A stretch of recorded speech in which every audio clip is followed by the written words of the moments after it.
우리가 그 일상생활을 할 때 무슨 옷을 입었느냐에 따라서 우리의 행동이 좀 달라집니다.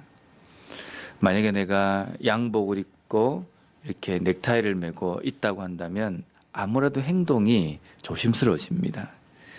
근데 체육복을 입었다고 한다면 아무데나 주지 않고 행동하는데 뭔가 좀 자유롭다라는 생각이 좀 들기도 합니다.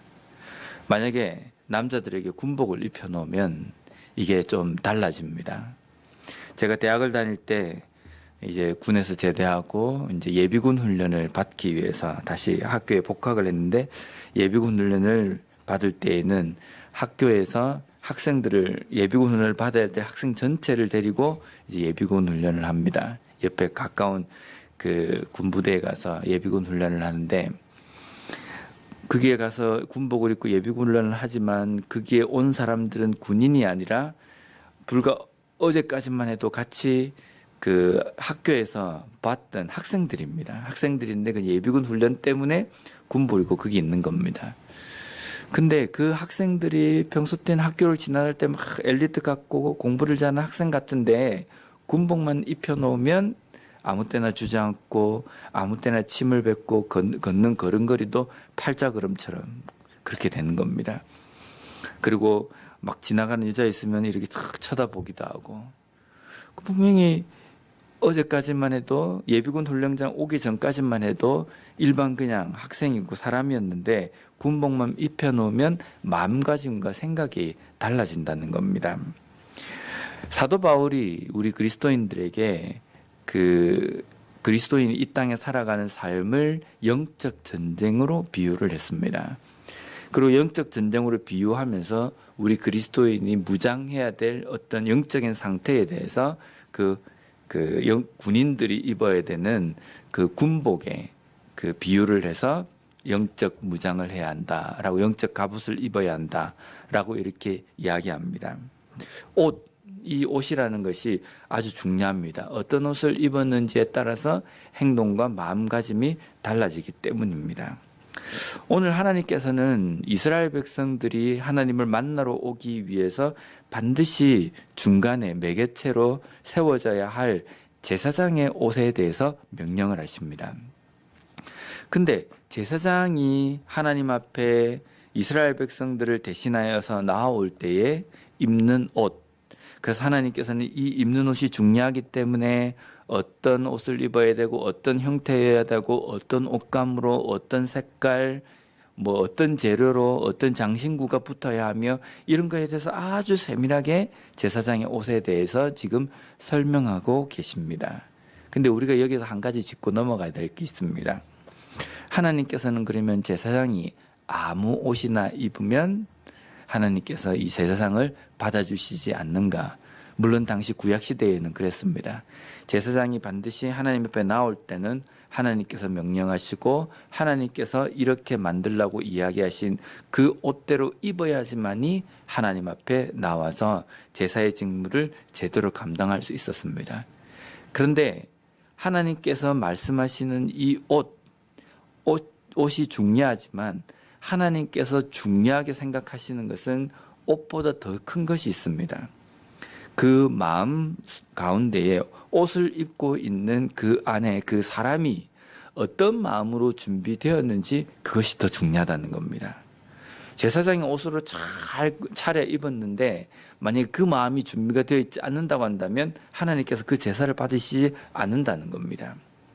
그래서 오늘 이 옷에 대해서 명령하실 때에 하나님께서는 3절 말씀에 보면 너는 무릇 마음에 지혜 있는 모든 자 곧 내가 지혜로운 영으로 채운 자들에게 말하여 아론의 옷을 지어 그를 거룩하게 하여 내게 제사장 직분을 행하게 하라. 옷을 만드는 사람도 아무나 만드는 것이 아니라 지혜 있는 자, 그리고 하나님께서 지혜로운 영을 그들에게 채워준 사람, 그 사람만 이 옷을 지어 입힐 수 있다는 겁니다. 이것이 무슨 뜻입니까? 아무나 그냥 옷을 만들고 입는 사람만 제대로 마음가짐을 가져가지고 입으면 되지 않느냐. 근데 이 제사장이라는 것이 이스라엘 백성들이 생각할 때 무엇을 생각해야 되냐면, 우리가 그냥은 하나님 앞에 나아갈 수 없는 사람들이구나. 죄 때문에 하나님 앞에 우리가 직접 나아가면 우리가 하나님 앞에 죽임을 당하는데, 제사장이라는 이 직분을 가진 사람을 통해서 우리가 하나님 앞에 나아가는데, 이 제사장이라는 이 위치 자체가 아주 하나님 앞엔 중요한 것이구나. 아무 마음가짐을 가지고 가서는 안 되고 반드시 사전에 모든 부분에 대해서 준비되어져서 하나님 앞에 나아가야 하는 것이구나라는 것을 이스라엘 백성들은 배워야 합니다. 왜냐하면 이 제사장은 누구를 지금 비유하시는 겁니까? 바로 예수 그리스도입니다.